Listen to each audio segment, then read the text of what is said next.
I think we will jump into our agenda. So just as an overview, Is someone taking the minutes?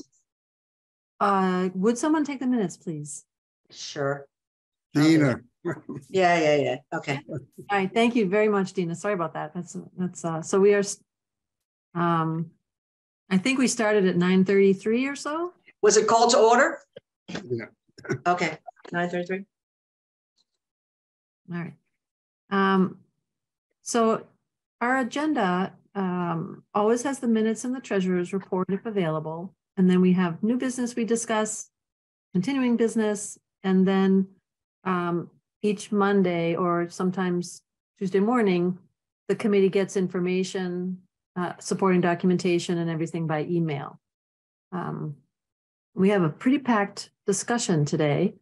Some of our conversations are in the public session, and then the actual applications for support and discussion are in executive session, which is closed to the public because we want to maintain the confidentiality of our applicants. So I think Catherine did send around the minutes. Did everybody have a chance to look at them? Yeah. Yes? Yeah. We did. Any changes? I think she had already made some. So yeah, Bob and I made some, but they look good to me. Okay. Yeah, she's updated what I had said, and pretty Lucy as well, I think. Yep. Can I have a motion to approve the minutes? So moved. Second. Minutes. All in favor? Aye. Aye. Thanks, everybody. Aye. And then the treasurer's report. Any comments on the treasurer's report? I do want to indicate that we are still getting donations for both the Hugh Cargill Fund and the tax relief. So there was about almost $20,000 that came into Hugh Cargill. And don't forget, this is from the check register at the end of January. So this is through January. And that the tax relief, another $13,790. So that has filled our coffers. Yeah, it's been that annual appeal was really very successful this year, and it's happening. So, and I think with all the discussions around the middle school, it's brought a lot of awareness, which is also really great. Did everybody see Dinny wrote an article in the Concord Bridge? Oh, yeah. Yeah. Yeah. So I imagine that we will be getting more contributions in February for the tax relief. Yeah, I hope so. I think that's true. There was a lot of energy in town for that. So we'll talk about that later in the meeting. Yep. Dina, I just wanted to make sure I'm looking at the right spreadsheet, because the one I looked at last night said February 2022. You know, Lucy had the same problem. You had to keep moving over to the different tabs. And I don't know why, because normally when I send it, you'll see March, and you can see your February 2023. So if you're seeing the wrong one, the tabs are on the bottom of the spreadsheet. Just find the correct tab that will say February 2023. I'll try again, but I did try that and couldn't find February 2023. Okay, did I call it the wrong thing? It's No. possible. I don't think so. No, the spreadsheet itself looks like it's correct, but there's a title at the top that said 2022. That was what confused. That's what I'm wondering, if I titled it incorrectly. So okay. I will go back and take a look. All right, thank you. I did find it like in the the Microsoft. If you download it, I think it makes a lot more sense. Like mine converts to like a PDF before it prints, and then it kind of messes it up. You have to really do a lot of scrolling. But okay, when I did try that too. I just opened it up and it says February 2023 at the tab, and at the top it says Treasurer's Report February 2023. So I don't know what the problem is. I'll try again, and I think, Bob, that's a good idea. Might be the browser that's going to the wrong. Yeah. So give me the whole thing to look at. Okay, thank you. Sweet. We approve the treasurer's report. I think. I move that we approve the treasurer's report. Second, All in favor? aye. Aye. Aye. Thank you. So for our new business, we were going to take a look at member term expirations, because I think there are two of you whose terms are up at town meeting this year. And it's Dina and Lucy, correct? No, mine has been extended Okay. to 2025 or something. It's on the spreadsheet. I Yeah. don't have that in, but you know, I have. Yeah, it's been, Yeah, 25. Thank you. So Dina's the only one. Dina's the only, all right, so we're going to have an opening in April for a new member of the committee. And Hester's here. We've had other interested parties, which is wonderful. And I am not familiar with the process because I haven't done it since I joined the committee. Does somebody want to just sort of fill me in on how we, oh, hi, Terry. Hi, I have to leave at 10 o'clock, but I can fill you in on this process. Okay. But first of all, so Lucy, how did yours get extended? Was there an error at the town clerk's office? No, so I took over for someone whose term was interrupted because she moved away. Then I did that, and then I had a full term, and then I got another term, and I have a letter of confirmation actually from the town. I don't have it on me, it's upstairs in a file, but We trust you. I can also confirm, I'm looking at our database right now that has all our board and committee information, and I can see that Lucy did an unexpired term from 2018 to 2019, and that doesn't count towards her 2-term limit. Right. I just don't remember reappointing Lucy at the select board, but if you guys both have it and you have the letter, I just maybe I wasn't even liaison then or something. So anyway, going to your other question. So Hester, thanks for your interest. Have you filled out the volunteer card? Yes. Okay, and so if you're still interested and the committee wants you to be an applicant, then Shannon can put it on our select board agenda, and it will take 2 meetings, one for a nomination and one for an appointment, and then you will be a member. Do you need, Terry, it's nice to see you, by the way. I mean, do you need a CV or anything for that? Or that's on your volunteer card already, right? All I did was fill out the green card, and then I heard from you. That's it. You already put all that CV information on there. Well, but I mean, you don't want the formal, like a question, like, the 6-page CV thing. Right. Okay. Right.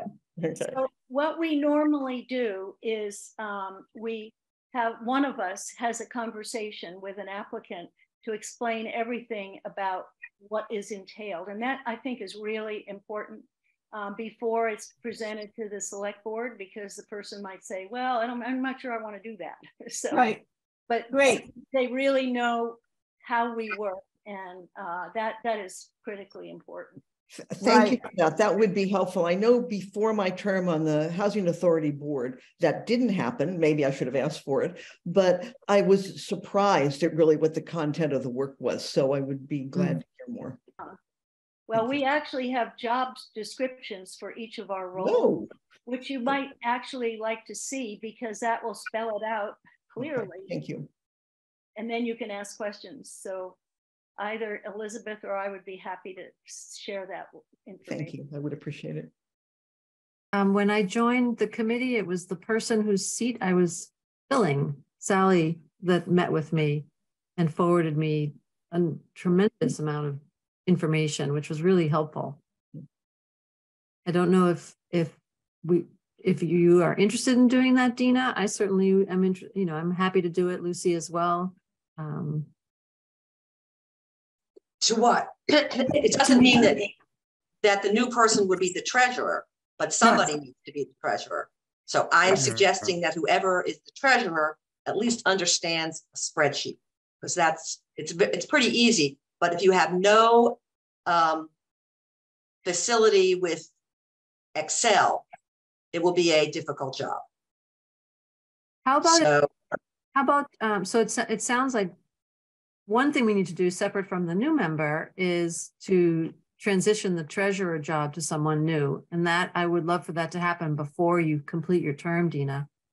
I can say that Catherine has extensive experience in spreadsheet and being a treasurer. So. Oh, that's great. that would be great. But she's very good at it. I was the clerk, and when Catherine came, because it's the best job for a new person is to be the clerk, because that way you pay attention, at least for me.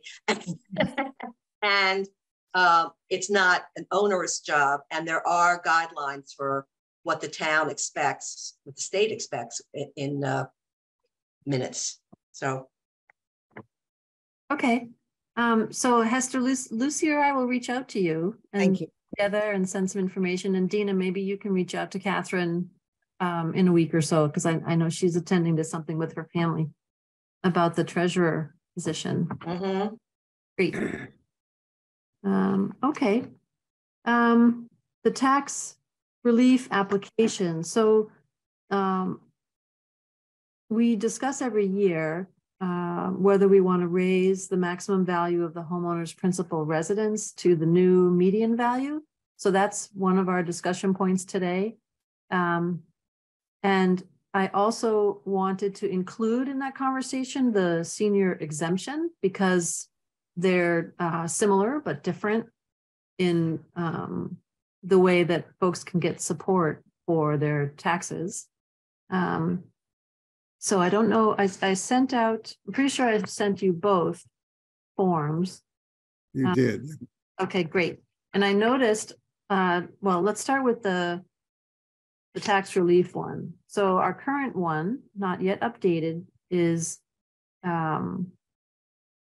based on the last year's median. So 881,550 was the 2020. 21, I think it was. 2021. Yep. Yeah. And so if we were to raise it to 2022's, that would be 971,200. We have in the past, we've had it be lagged by 2 years, whatever the current the new median value, and the new median value is 1,169,500.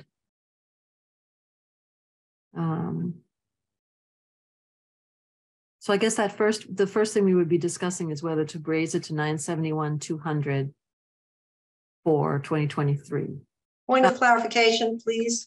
Yes. On the agenda, you indicated that the 2022 median value is 1,169,000, but you just said the 2022 Correct. median value was 971. So you're saying that this is the 2023 median? No, so I'm sorry. I'm confused. Yep. The 2023 median value is 1,169. Okay, so because you had it on the agenda. You're as correct. 2022. That's wrong. Thank you. Okay, thank you. The 2022 is 9. We haven't gone up to the senior means tax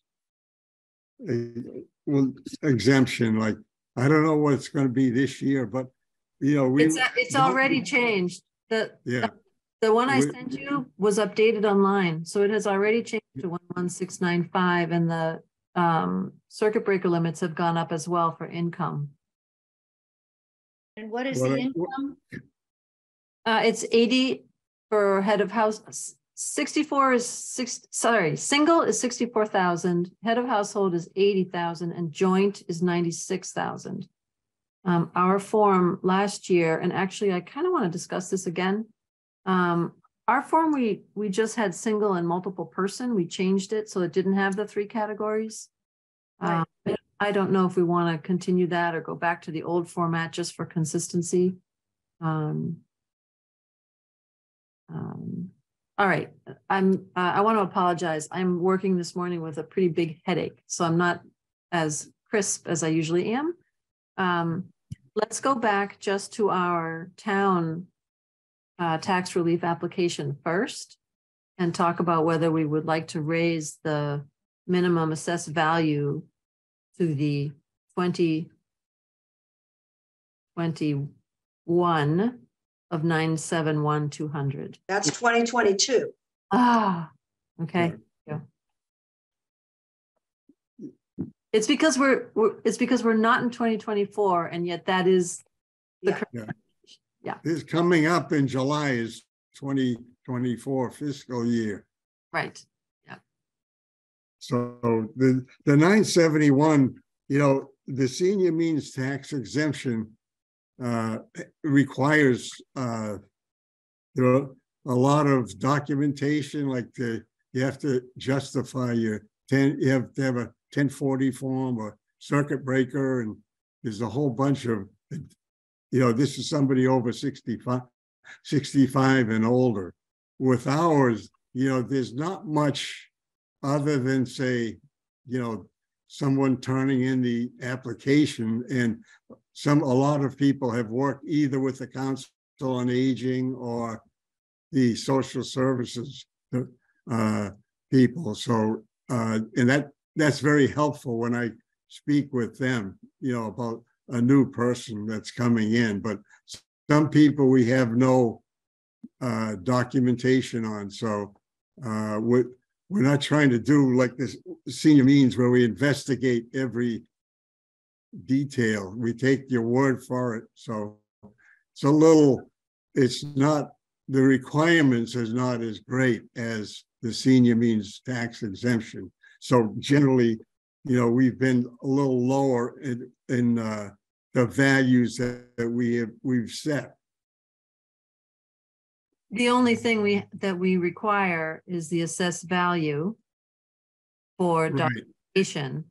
And then Yeah. we have the income requirements, but they're strictly just a Self-reported. yes, self-reported. Thank you.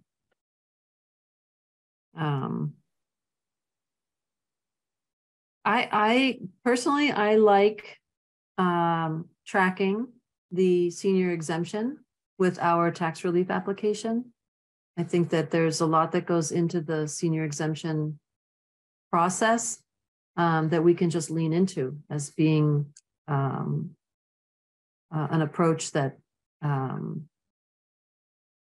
takes a look at need. So documentation isn't quite as strict, but the way that the financial qualifications are determined is pretty thought through, and I like keeping them consistent. I have a question of both Shannon and Bob. I know I've received questions from people in the community if they're eligible, and I pass them on to Bob, but I wonder if you and Shannon had received a flood in February. I've got, I think we have 5 new applications. And that's pretty high. I mean, based on previous, you know, since I've been doing that's, you know, I think like was mentioned with this new school tax increase, you know, there might be more as well.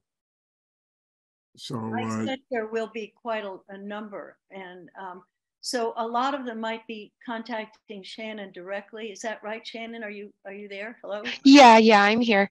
I just was going to say that I would say I receive more general questions rather than maybe specific about Hugh Cargill or tax relief, just with concerns with the middle school passing. But I always let residents know what their options are, whether that is the Hugh Cargill tax relief, or I can also point them to the senior means. Yes, Karen. Last meeting you were talking about outreach, and that's great that you're doing increased outreach. I made an announcement at the select board meeting, but it was at the end of the meeting, and it was a 4-hour meeting, so I don't know who really caught it.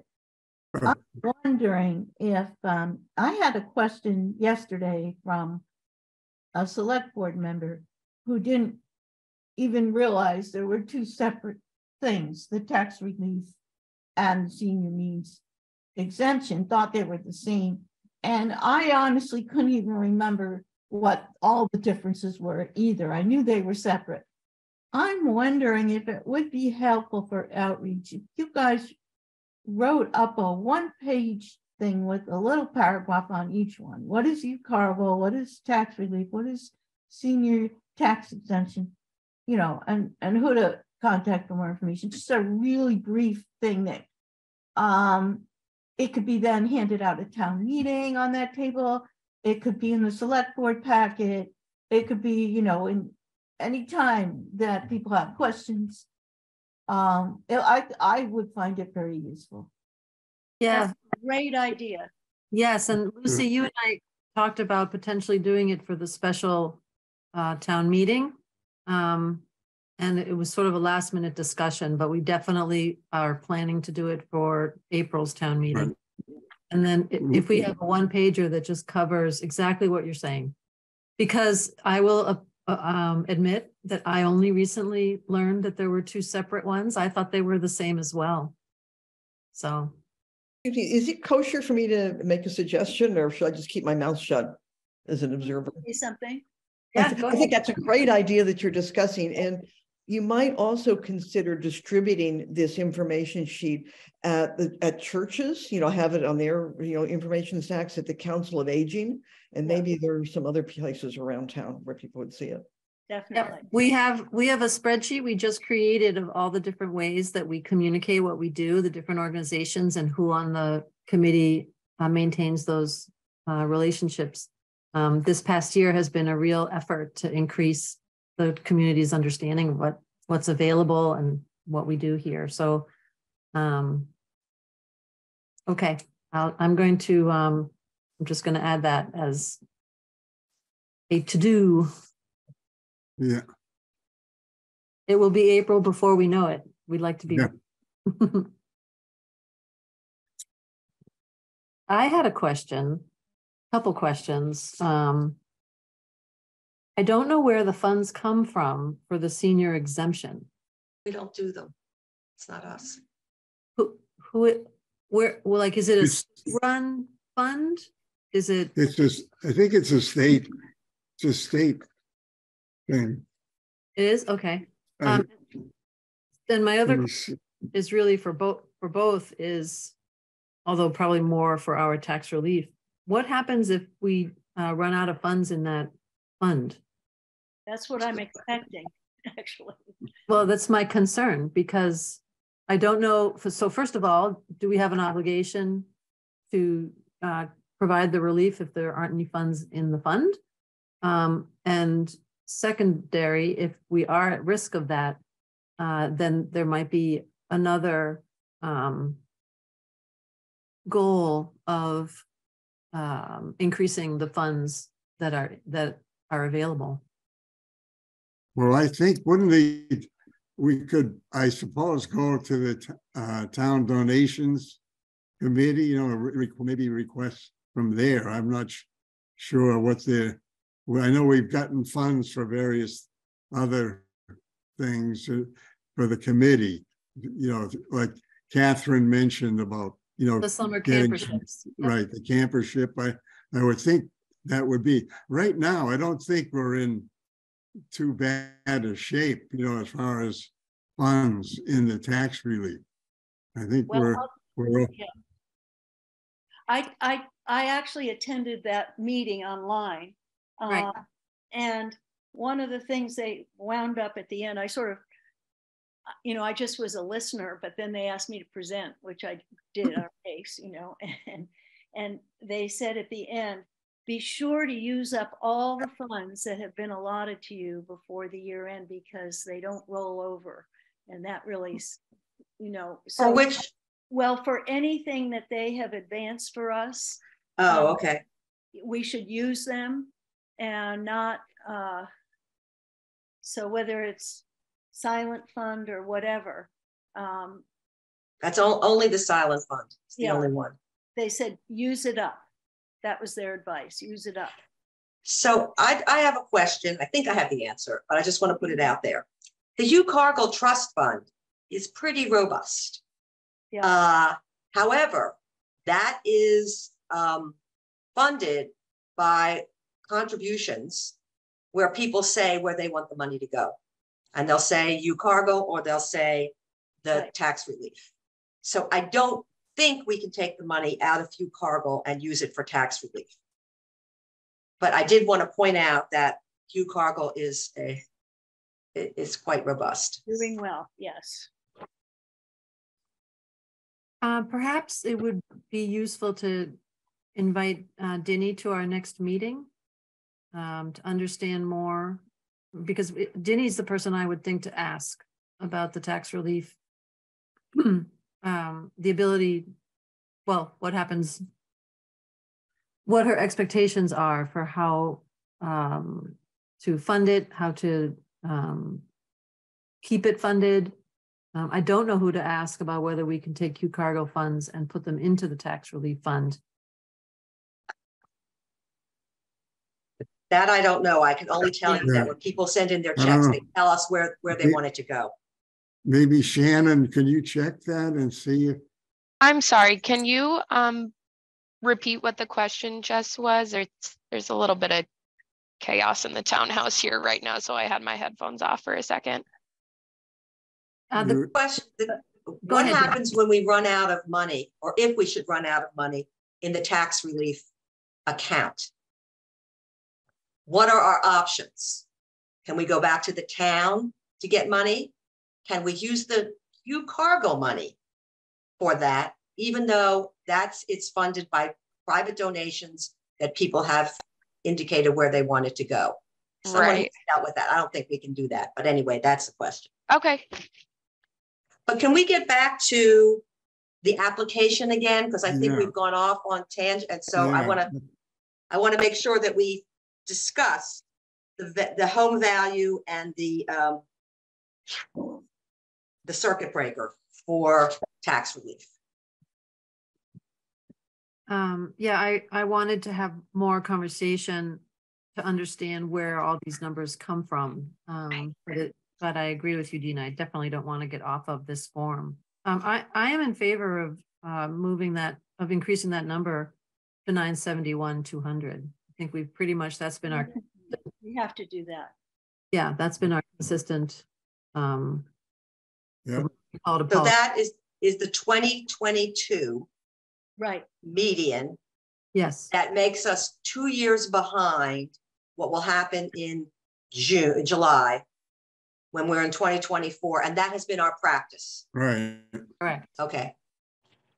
Just want to confirm that.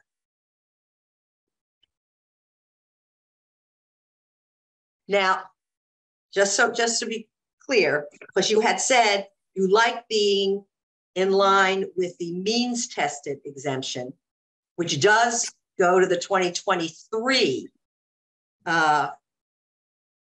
assessment.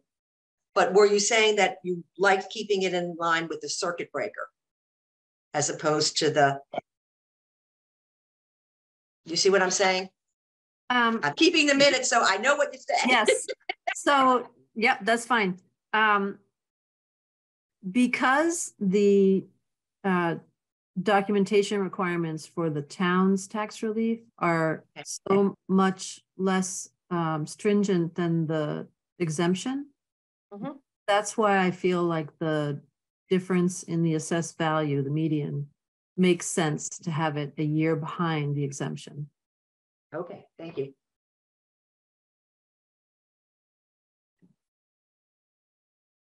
Anyone else?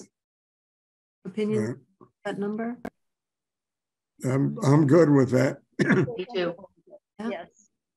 Okay. And also raising the income. Wait, can we get a vote on that, Lucy, before we go to the circuit breaker? Thank you. So, If someone I would- move that we have the raise- maximum value for the homeowner principal residence at 971,200, which is the 2022 median assessed value in Concord. I second. second, all in favor? Aye. Thanks, everyone. Yes, so now let's go to the income discussion. This is a section which is different. The exemption breaks it out by single head of household and joint, and the town's tax relief is single owner and multiple person household. When it comes to measuring the income limit. So this is where I was hoping to go back to the way we did this last year. We decided to change it to single owner, multiple person. And I admit, I really didn't fully understand the conversation because I was new to the committee, or knew enough that it didn't really, but looking at it now and looking at the two separate forms and the processes that people go through, I feel, and also that the exemption matches the tax return categories, that I feel it's even easier for the applicant because they're collecting this information in a specific way, and then they get to our application and it's not that way. So I was going to suggest that we go back and that we follow the same as the exemption for the income amounts as well. Because when we changed our categories, we had to also make a decision on what the income was going to be for that multiple person household. Right.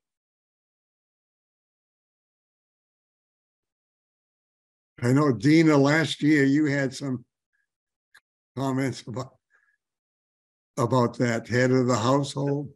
Yeah, that was a kind of a, it was sexist in a way. Yeah. So that's kind of. With you, but I'm with you on it, Dina. Yeah. So I would like to do that, to go back to the three separate ones. Or the two. You'd like to do 2 or 3, Bob? 3, the way it was, that's the way it was. And then we changed it because, like, when you fill in your income tax, those are the 3 categories that you're looking at.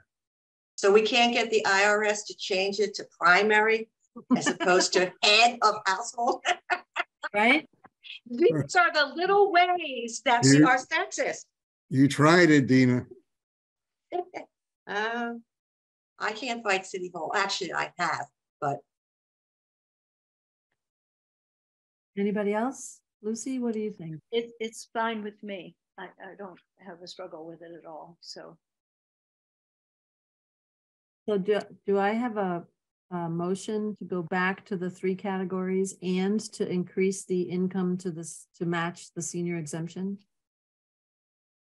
I moved that we go back to the 3 income categories. second. Okay. All in favor? Great, Thank you. Okay. Bob, you didn't mention increasing the income limits. I think we're going to need to have a vote on that too. So that's what we were just voting on. Well, Bob only talked about the 3 categories. Okay. Yeah. We jumped in before we. Oh, okay.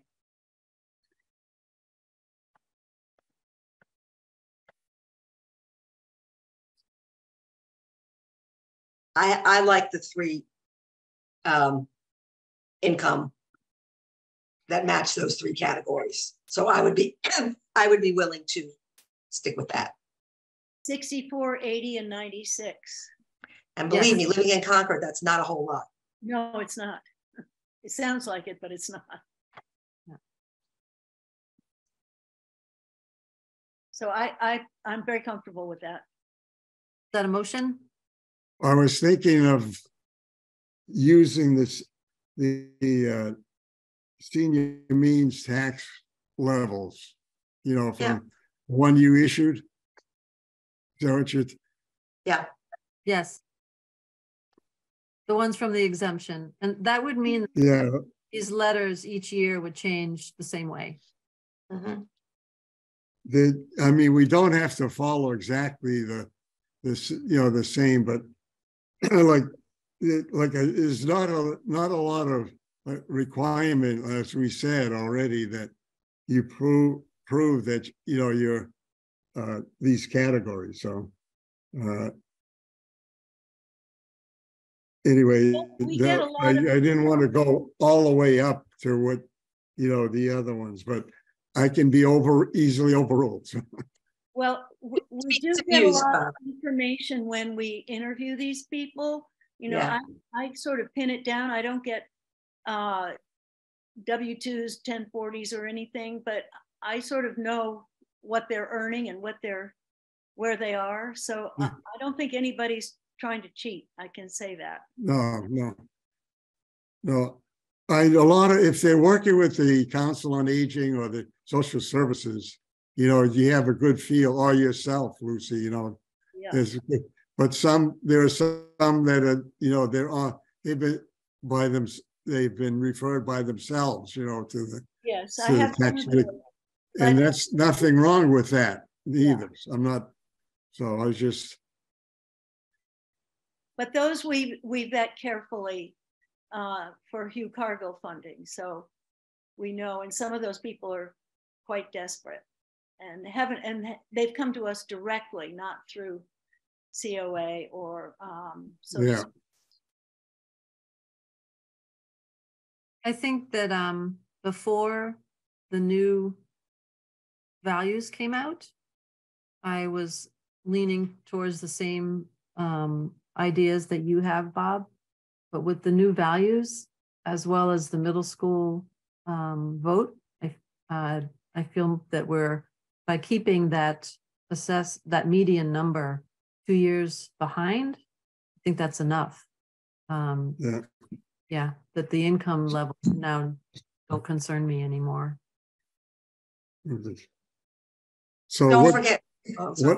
what are the values now? What are you thinking of? The new numbers are single 64,000, head of household 80,000, joint 96,000.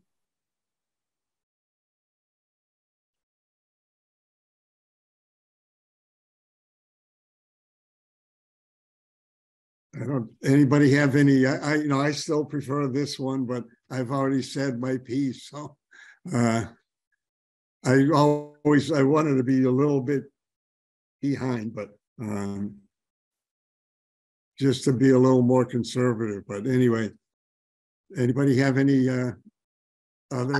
I like these numbers that are on the means tested senior exemption.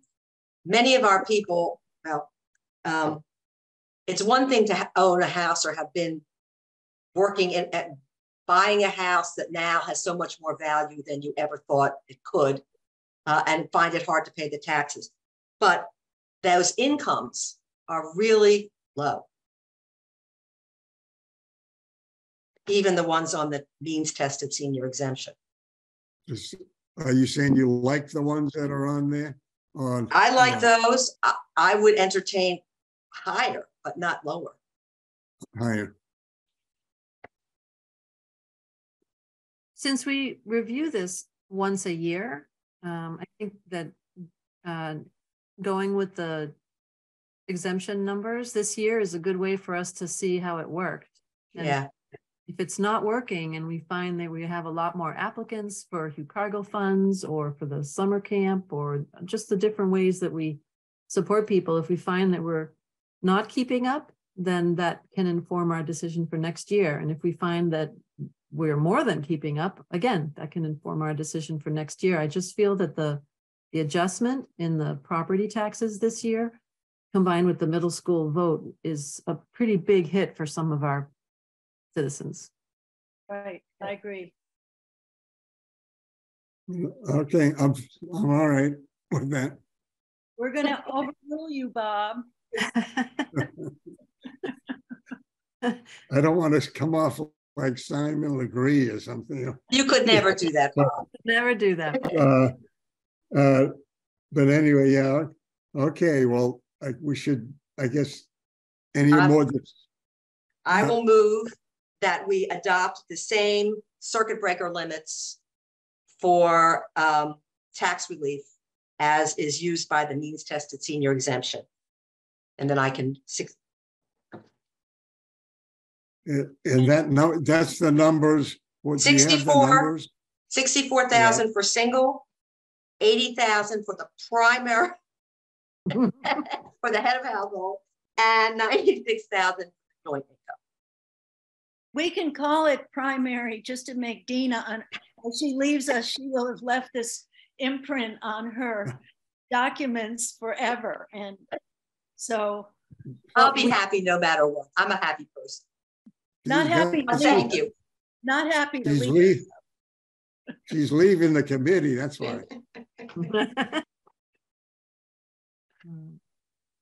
Did we take the vote? I made the motion. Second, All in favor? I, All right. oh, Bob. Thanks, everyone. Do that in real estate too. It's the primary bedroom. It's no longer the master bedroom. Yeah, thank you.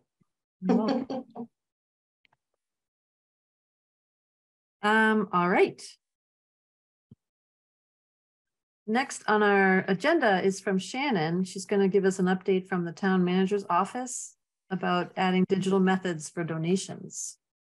Yes, so I definitely have received a lot more questions about this than I have just about the applications, I would say in general. But I have been speaking with Gail Dowd, our CFO, about this.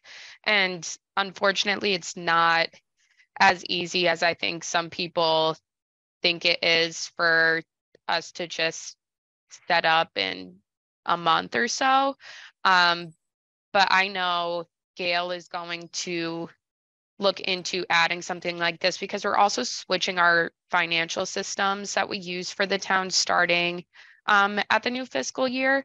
But so Shannon, yes. Anna, can you explain for some of the people like what this means and what's the digital that you're talking about? Can you Sure. So it would be donations with a credit card payment.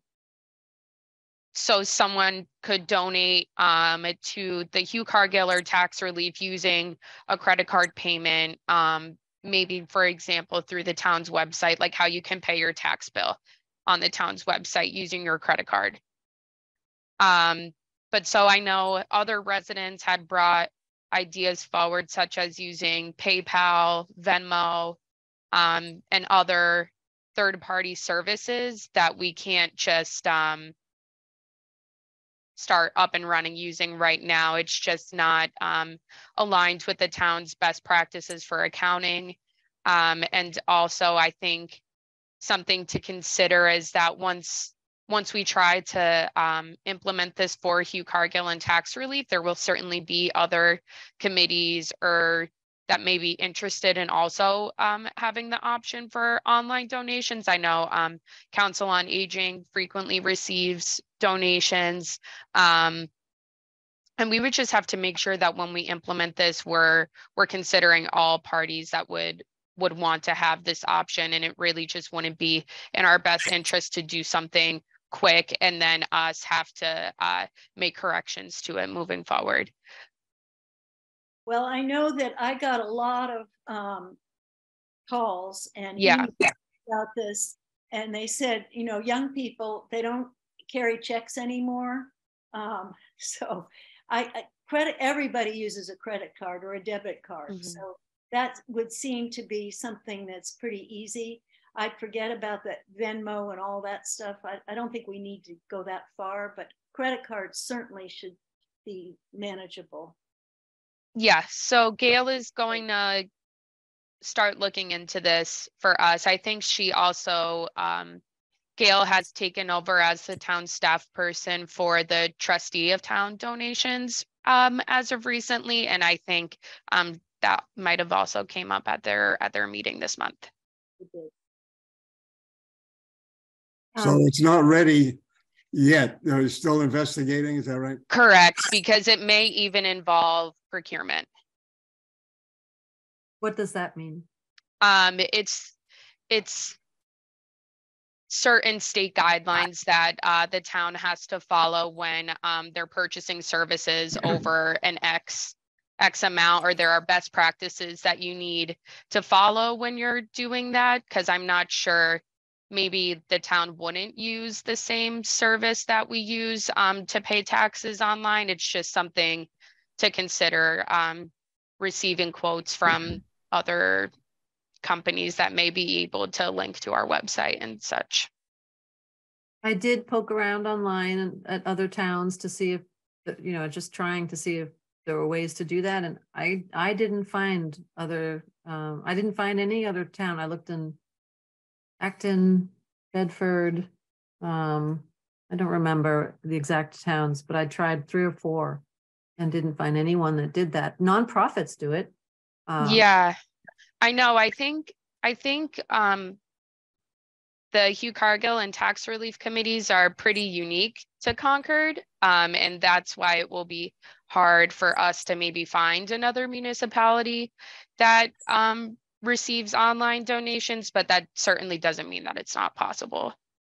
Just it's not going to be something with the speediest turnaround.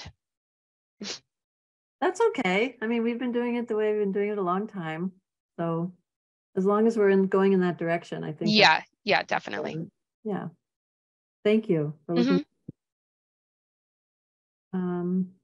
Okay, so continuing business would be the tax relief update from you, Bob.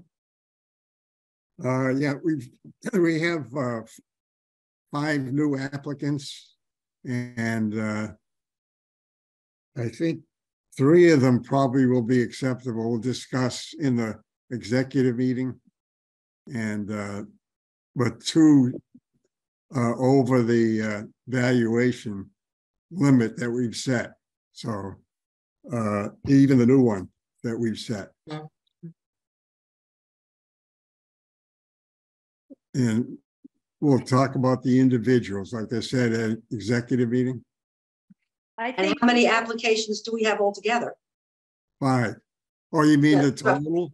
Yeah, Right now, I think, Shannon, I don't know, I think we have 51 that are already receiving tax relief. Yeah, I would need to pull up the spreadsheet to confirm Okay. our exact number, but ballpark that is correct. So Thank you. like if we had, we probably would be like for each quarter right now would be spending like that's where. that 17 or 18,000, $17,000, I think, each quarter. Just rough numbers, but So people are with shocked. that, Bob, we have plenty of money in the. yeah. We've been keeping about like maybe like one year of about, in the reserve, but that could evaporate if we get a lot of requests. Right now, like I said, there are like 51, I think, and the potential of maybe going up to 54 or 5. So right now. Something that's going to affect it. Of course, I think a lot more people applying, but a lot of people are going to be shocked at the value of their homes. And so Yeah. that will limit it. I mean, it really is shocking. It's not just the home, it's the property that's the. One thing too that, I was thinking like people in a condo, they're very, very low, and the value is a lot lower generally than a home, an individual home. So, and like with the what we set, maybe a lot of people would qualify now from the income side, living in a condo, so I think maybe we may want, like consider that in the future if we see the funds are evaporating pretty quickly. Right now, Bob, I would say we have 2 years in tax relief. We have, I'm thinking 20,000 a quarter is 80,000 a year. 160,000 would be 2 years, and we've got 144,000. So, yeah, but that you get another quarter for this year to spend, and then another 2 quarters before we fundraise again. Yeah, I think we're for now pretty good. Yeah. When we talk about the handout at town meeting, maybe we can consider, I mean, not that we want to be too frequent, but we might consider 2 appeals per year. one around town meeting and one in the wintertime. Well, the fall. Just an idea. We Yeah, can also have at the bottom of the form, if you would like to make a donation, this is, and make it very simple, so they would know exactly how to do that without that being a real fundraiser, but it could bring in definitely some income. With a reminder that it is tax exempt. Right, exactly.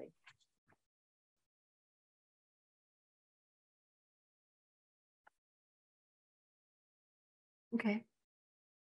So on our continuing business, we have some that are every month, and communications is one of them. And I'm not sure we updated, I have the spreadsheet you created, Bob. I'm not sure we updated it. no, Okay. I'm looking for people who maybe fill that in when they, whatever, like at the church with, I guess at the church, you don't need to do that. Unless there's a contact that you have at the church, I guess you could, and because we were said like each member would, be like contact there or have a bulletin board that they might put it on, or about the tax relief and the Hugh Cargill Trust. And also, like we mentioned, there were some changes, to the well, like in the schools. I think we talked about, how to get communications back to either parents and so forth. So, but if you have, like, I don't know, Lucy, if you had a contact with the rec department or somebody, that would be good to fill that in. Yep, I'll do that. Sorry. I did feel triumphant when I got the municipal light plant to put it in. They put it in once and they said, this is really so wonderful of us. And then they dropped it. So I have to tell them, no, it has to be in every bill, ongoing every bill. But they thought they were doing us a huge favor. And Yeah. really they were doing themselves a favor by putting it in. So they don't realize that. There were two other sections on your spreadsheet. One was for the high school guidance counselors, and the other is for the rec department. Yeah, I'll do the rec department. One. Okay.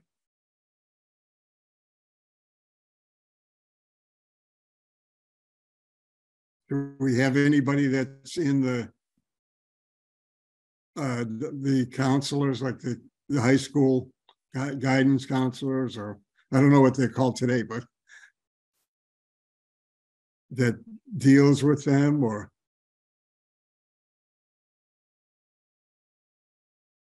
Okay. Well, we can find that out.